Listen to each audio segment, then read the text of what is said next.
பள்ளிக்கூடத்தில் படிச்சுக்கிட்டு இருக்க ஒரு 1000க்கும் மேற்பட்ட குழந்தைகளை ரொம்ப எமோஷ்னலாக கண்கலங்க வச்சிருக்காரு தளபதி விஜய். அதை பற்றி தான் இந்த வீடியோவில் நம்ம டீட்டெயிலாக வந்து பார்க்க போகிறோம்.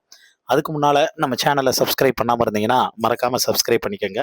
அப்போ தான் நம்ம சேனலில் போடக்கூடிய டெய்லி அப்டேட்ஸ் எல்லாமே உங்களுக்கு உடனுக்குடனே வந்து சேரும்.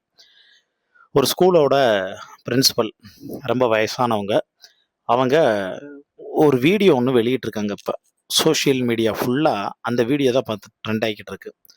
ஆக்சுவலாக அந்த வீடியோவில் சொல்லப்படுற விஷயம் வந்து என்ன அப்படின்னா, அவங்க ஸ்கூலு அவங்க ஸ்கூல்லேருந்து ஒரு 5 பில்டிங் தள்ளி ஒயின் ஷாப் இருக்குங்க.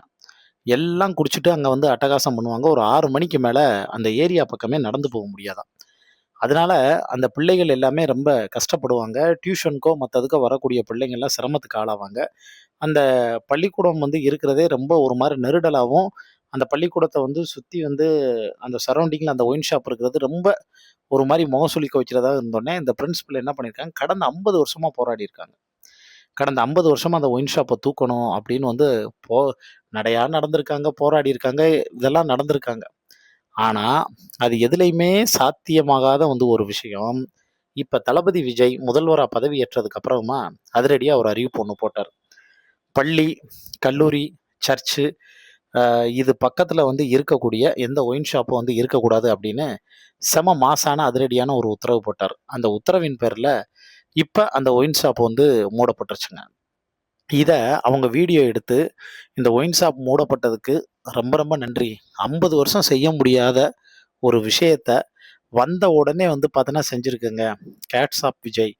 உண்மையிலே உங்களுடைய ஒவ்வொரு ஆக்ஷனும் வந்து ரொம்ப பாராட்டுக்குரியது அப்படின்னு சொல்லிட்டு 1000 குழந்தைங்கள நீங்க காப்பாத்திட்டீங்க.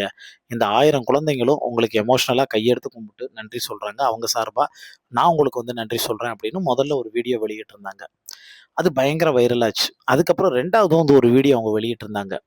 அந்த வீடியோவிலயும் அவங்க ரொம்ப தெள்ள தெளிவா கிளாரிட்டியா பேசுனாங்க. நான் விஜய்க்கு நன்றி சொல்லி ஒரு வீடியோ போட்டிருந்தேன்.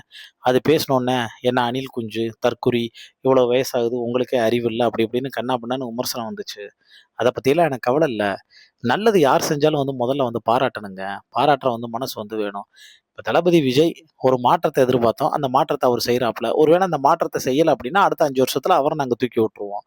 இதுதான் வந்து பார்த்தோன்னா, மக்களுடைய வந்து பவர். மக்கள யாரும் இங்க வந்து ஏமாத்த முடியாது. ரொம்ப நாள் நடிக்க முடியாது. டிராமா பண்ண முடியாது. மக்களுக்காகத்தான் இங்க வந்து வேலை பார்க்கணுமே தவிர, இது வந்து பாசிச ஆட்சி வந்து கிடையாது.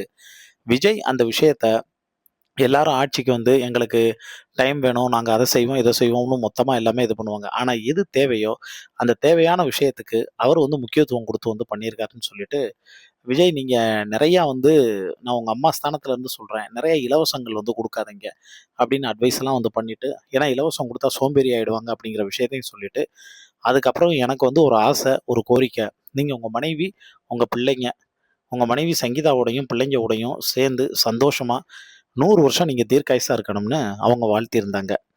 இப்படி ஒரு வாழ்த்து இதுக்கு முன்னாடி இருந்த அரசியல்வாதிகளுக்கு கிடைச்சிருக்கா அப்படின்னு வந்து கேட்டா, சத்தியமா வந்து இல்ல அப்படின்னு தான் சொல்ல முடியும். புரட்சித் தலைவர் எம்ஜிஆருக்கு அப்புறமா இப்படி வந்து ஒரு ட்ரெண்ட் செட்ட கிரியேட் பண்ணதே தளபதி விஜய் தான். இந்த கத்தி படத்துல ஒரு பாட்டு வந்து வரும் பார்த்தீங்களா? "யார் பெற்ற மகனோ, நீ யார் பெற்ற மகனோ, இந்த ஊர் கும்பிடும் சாமியோ" அந்த பாட்டு முழுக்க முழுக்க இவருக்கு தான் வந்து பொருந்துதுன்னு சொல்லலாம். அந்த அளவுக்கு தன்னுடைய ஒவ்வொரு அதிரடியிலயும், ஆக்ஷன்லயும் அவரு தெறிக்க விட்டுருக்காரு அப்படின்னு வந்து சொல்லாங்க. அந்த மனுஷனுடைய செயல்படக்கூடிய ஒவ்வொரு திட்டங்களும், அவர் செயல்படுத்தக்கூடிய ஒவ்வொரு விஷயங்களையும் மொத்த தமிழகமே உற்று நோக்குது அப்படின்னு வந்து சொல்லலாம்.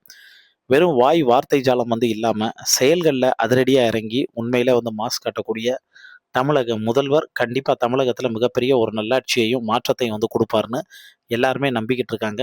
அந்த நம்பிக்கைய தளபதி விஜய் காப்பாத்துவாரு அப்படிங்கிறதுல எந்த விதமான மாற்றமும் வந்து இல்ல. இன்னும் 20 வருஷம் ஆனாலும் சரி, 30 வருஷம் ஆனாலும் சரி, எம்ஜிஆர் உயிரோட இருக்கிறது வரைக்கும் எம்ஜிஆர் ஒருத்தவர் மட்டும் தான் வந்து சிஎம்மா வந்திருந்தார். அதுக்கு காரணம், அவரு மக்களுக்கு நல்லது செஞ்சாரு. மக்களோட முதல்வரா இருந்தாரு. அதனால தான் மக்கள் திலகம்னு கொண்டாடுனாங்க.